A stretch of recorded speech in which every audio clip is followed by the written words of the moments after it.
Hello and welcome to Brilliance Today, where individuals let their brilliance shine through their stories, expertise and philosophy, because they're on a mission to make a difference and leave a legacy. Introducing Brenda Dempsey, publisher, speaker and TV presenter. Get ready to be inspired. Hello and welcome to Brilliance Today, the podcast where we love to shine the brilliance of amazing people who are doing great things in our world. And today we have an amazing man with us, and his name is Amar. Is it Sane or is it San? Sane. Correct me. Amar Sane. Okay, Amar Sane. And do you know what? You know me by now, listeners. I just love to get our guests speaking. So there's no point hearing all about him from me. I think we'll turn over to Amar and he can get started by telling us who he is, what he loves doing, and why he does what he does. So thank you so much, Brenda, for having me today here.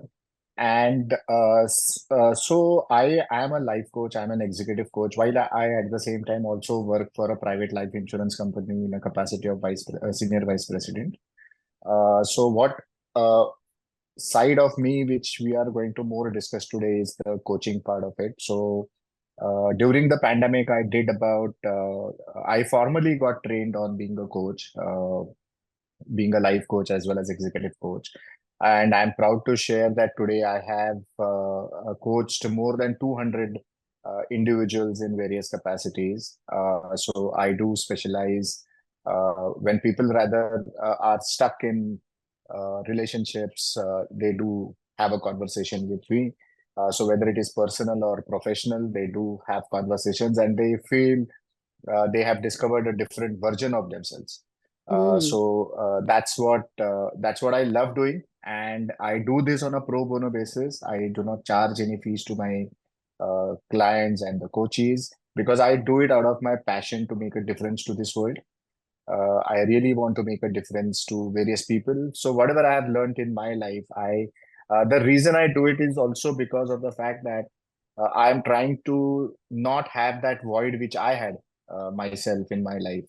Uh, uh, when in my firming up years and my growth years, if I really feel a void that I should have had such a coach who could have kind of had those conversations with me, unstuck me, help me discover myself a little better or discover my better version. And because I didn't get that, I thought that I should be that person in many people's life. And one of the reasons why I'm having this conversation is also so that I can reach out to more people. And as it is, there are no charges. So people should feel free to reach out to me and take the advantage of whatever expertise I have. That's fantastic. And that in itself shows authentic brilliance that you have within you, that altruistic mindset and soul. We need more of that in the world, and that it brings me great joy when we connect with people like yourself, Amar, and that's what we're all about. It's about, I call it ripples of brilliance. So we all come together, we link arms, we're doing what we can for humanity and for this world, so we leave it in a better place. So tell us, where are you based, Amar? So I'm based out of a city called as Mumbai in India. So that's where I'm based. I have been living in this city for now last 15, 16 years. While natively I belong to a different city within Maharashtra of India is called as Pune, which is about 160 kilometers away from Mumbai. So that's where I did my schools and colleges and so on and so forth. So, and here's another great wee question. Do you work with mainly people in your own country, or do you use the great internet and Zoom like we're using to reach people further afield? In the sense, currently in my current client list, I don't have anybody outside India, but it's not limited to India, is what I can tell you, that I would really love to reach across the globe and really make a difference to as many people I can till the time I'm on this earth. Absolutely. And that's like we all start out in our own little part of the world that we come from, and then we realize when you're aligned with your purpose, and we'll talk about that shortly. There's a whole world, and today the world's so small that we can reach people from the four corners of the globe.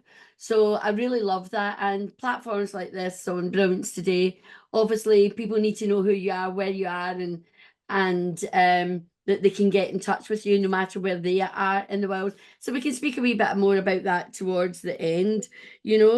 So what and you might have touched on this already, but what were the challenges earlier on in your life that opened your eyes to what is your true calling?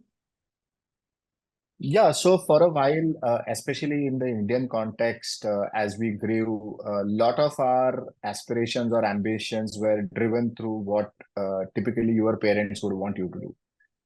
So as my parents wanted me to don the uniform and serve the country in capacity of a major in Indian Army. So initially, though I was inclined, my entire study pattern was with that vision in mind. However, that was of course not my true calling. So academics also did not really interest me. I wanted to, while one thought which always breathed in my mind was that I want to make a difference to this world, that I have come to this world, people should know me after I am gone also. And so that basic feeling was there. However, I didn't have the means to reach to my ends in that sense. So initial years, I did struggle to find out who I am really, what really I love to do, what are my triggers for the happiness, and what I really love, and what should I do in form of career. Because one is also that you have to upkeep your family, right? When you have to earn enough so that you can lead a particular lifestyle. So how do I blend those two things? What I really wanted to do, plus how do I also manage my family and meet their aspirations, their expectations from me.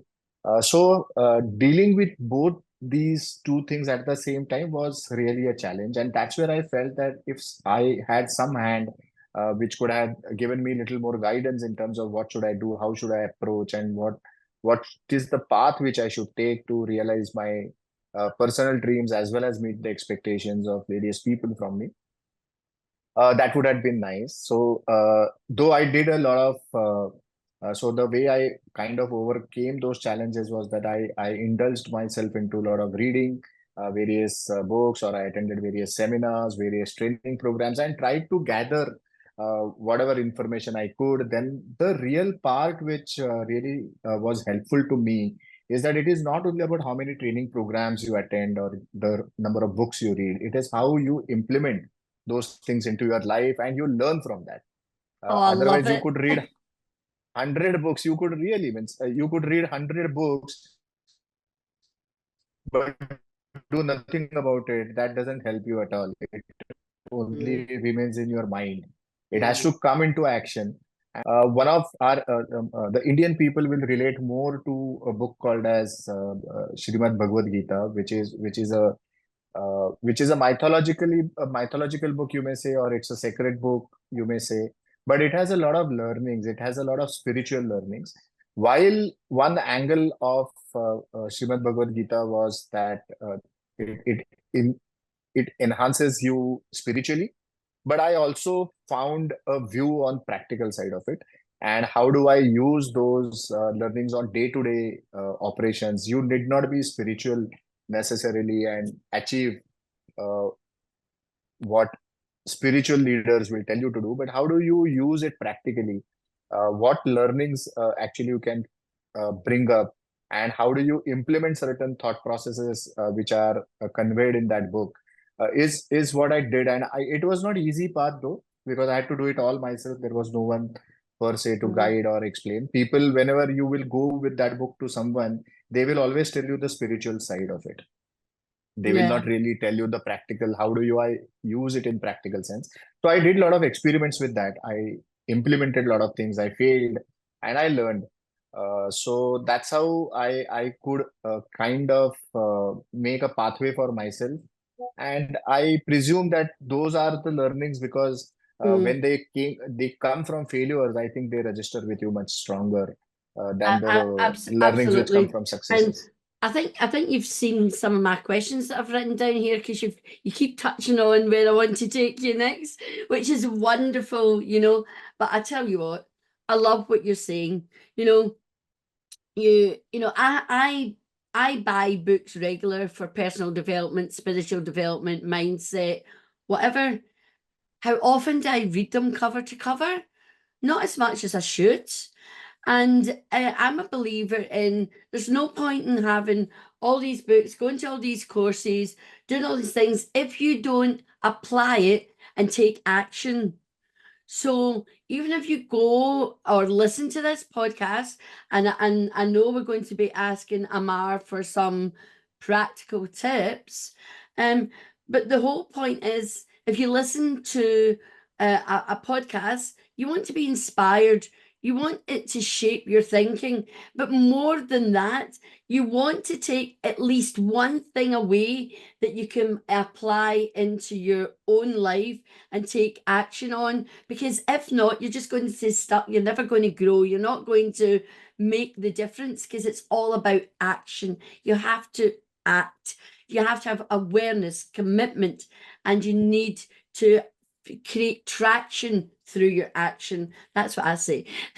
So I love that. And I love that you've got a guiding principle that helps you, and that teaching also you apply. But one thing you're right, because I think it leads on to what was my next question, which was about adversity. And you talked about learning and challenge. You call it adversity, you can call it challenge, whatever you like. But the most important thing is that when you have a learning, you apply it so that you can grow. So, what would your advice be to professionals out there, young people, professionals, who are struggling with some adversity? How do they use that to carve at their own path? So Brenda, that's an interesting question. So what I realized in my life is that the day I got my purpose, in the sense that what is who really I am, and what is that drives me. When I was able to answer these two questions for myself, I think then none of those challenges remain challenges. Those possibly might give you more learning. That possibly every challenge, every adversity will leave you with something which you had not learned in the past. And that's how I look at it. But what keeps you going is definitely the purpose, because you have an end objective. You know why you are here, what you really want to achieve. So everything else literally becomes little irrelevant, and you Mm, only just have to move forward. mm, So it I will to give you an analogy, it's like flowing water, right? Because you put a lot of stones, water doesn't stop. It will find its way to its course. So yeah, that's what I believe. The purpose will give you that, because that purpose will give you the force to that flowing water, which mm, cannot be stopped then. So yeah. that's the analogy which I bring to my life. And that's what I learned, and that's what I will give as a message, that find your purpose, find you really who are, and that will drive you with the required force to navigate through all adversities, challenges, difficulties, Mm. failures, whatever And it is. yeah, so what, where should someone start, or what advice could you give them if they're not sure what their purpose is, but they just know there's something more? Where should they start? So I think they should reach out to a coach in an ideal situation. Now, if people don't want to reach out to a coach, then they have to just align their thoughts in terms of find out what really matters to them, in the sense that, let us say, some people get confused between goals and purpose. So my Mm-hmm. goal could be that, okay, let's say I want to create a wealth of $10 billion, let us say, for example. So once you achieve that, then what next? So therefore, goals are going to take you only thus far. What really will drive you perpetually is the purpose. Purpose is like a vision. So what is your vision statement? So like if, it might people who work in corporate offices might relate to this more than anybody else. Is that every corporate has a vision or a mission, which is Yes. very large, which is very vague in that sense. So, what is that for you? What is your vision or mission? Is something which is equivalent to a purpose. But the best thing to do is that to reach out to somebody who can help you get there, because Hmm. they possibly have done themselves or they know the way to get there. The asking for help is never you may say a bad thing. It's No, always good to no. ask for advice. You can always choose and you can always decide. If you like what the person has told you, you can implement. If you don't like, you don't have to, but at least you will get a starting point. Mm, yeah, absolutely. Sometimes people call your purpose your why you here on this earth, and you spoke about that right at the start, and maybe what you're passionate about, and you said what matters to you. So the language might change slightly, but we're getting to the bases. And when you find a purpose, it's that inner soul, it's that inner journey, that really um enables you to find it, but also it's having the courage, because we're too busy talking about journeys outside of us, but actually when we know ourselves best and we go on an inner journey, we can do more with that personal power and the vision that we have, and of course the mission. I love that, always been on a mission to do something. So have you got a story that you would like to share? 'Cause I know you like little analogies and things there, and I love the one about the water. But have you got a story to share about how you blend your work and your ambition with serving others, as you'd mentioned at the start? So I can tell you more about myself in that sense is that see when I realized that okay my purpose is about making a difference to people and I should be known or I should remain in their hearts and minds, even if I'm not physically there or even if I'm gone from this world. So that was a broad level purpose, if I can say that was mine. So when I said that, okay, so I had always two choices. I said that, okay, one, and at the same time, of course, the immediate goals for a person is also to upkeep the family lifestyle, to earn enough so that you can take care of your family. So when these two are distinct, what I tried to do initially was that how do I blend that together? How do I find a career wherein I can do both, wherein I could have earned money also, and also I could have made a difference to this world. So of course, my first choice was that being a chemistry graduate, I thought that selling pharma might be the place where I want to be, wherein you reach out to people, you tell them about the benefits of your product in terms of how medically you can make a difference to them, reach out to various hospitals and the nursing staff and so on and so forth. However, it had a very limited scope in that sense because, as you say, sales will have targets, they will have numbers to do. So somewhere that was not gelling with my aspiration to do. So I kept on hopping for initial part of my career before I landed into life insurance. Life insurance, I thought, gave me that platform wherein while numbers and targets are also there in life insurance, I would not run away from that fact that there are no numbers. However, there is infinite possibilities because there is no restriction on how many people you can meet beyond apart from the restrictions your body and mind can give you. There is no Okay. restriction on how many people you meet. So numbers just remain outside. If to do the numbers, if you were meeting 10 people, now you need to meet 100 people, that is under your control. And if you go with that, you can really do that. And at the same time, especially in the Indian context, insurance was, when I started 22 years back, insurance was not really a very well-known thing. It was possibly just because my friend has come to me, my that friend was an agent or somebody, my relative is an agent, and I just took a policy. So that was the kind of, or some people might have taken it from a tax, income tax benefits, and so on and so forth. So it required a lot of awareness to be created, and it required a lot of persuasive skills in that sense to make people believe that how that particular product is going to make a difference. So I really started enjoying that because I was trying to make that, you may say, headway there, in the sense that I was talking to people and really made a difference. Like, to give you an example, just 2 3 years back, I received a call from a customer wherein I had possibly sold a life insurance policy 15 20 years back. So when we had visited that particular customer, they were just thinking about, okay, what, they had a daughter and they wanted to plan that, okay, after 15 years, once she gets married, we need to plan for those expenses and so on and so forth. How do we start? So there are multiple options in terms of reaching to that goal as far as the savings are concerned.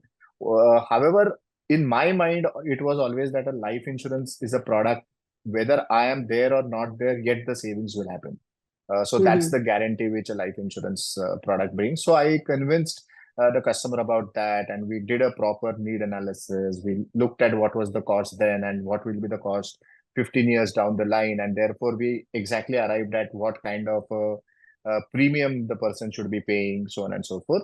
And then finally they went ahead with the contract. And then when that finally, after 15 years, that day arrived, that person called me and said that, Amar, thanks to you, that we able to do exactly the way we dreamt of.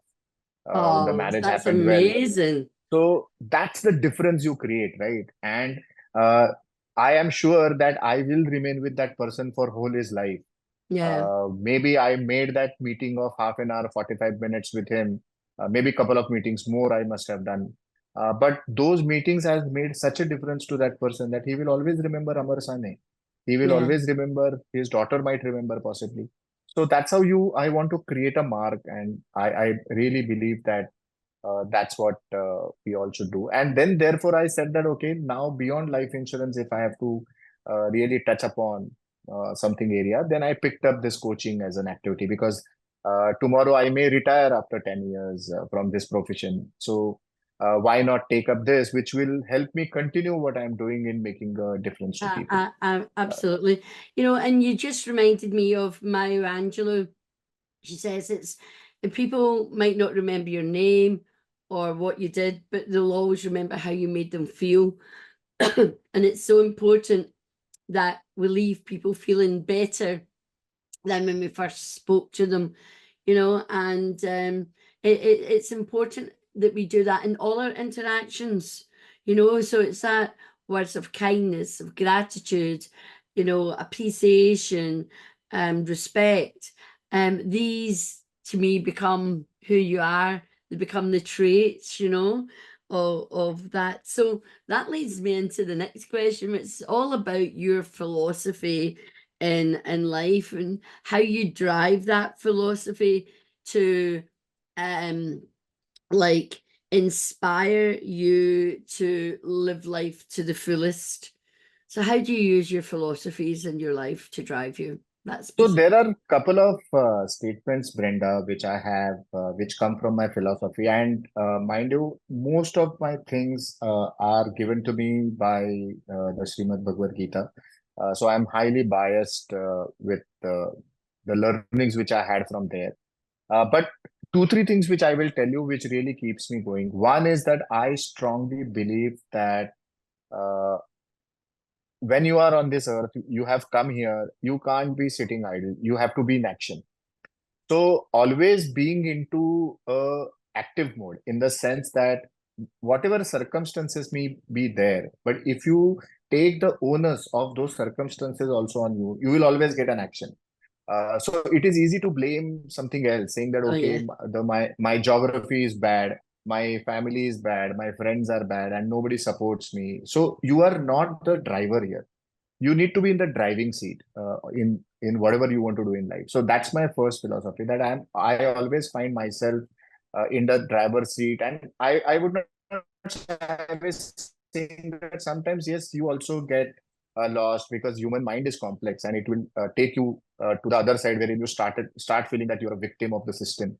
And but regular introspection helps me to come back to the driver's seat, and I start being there. So that is one.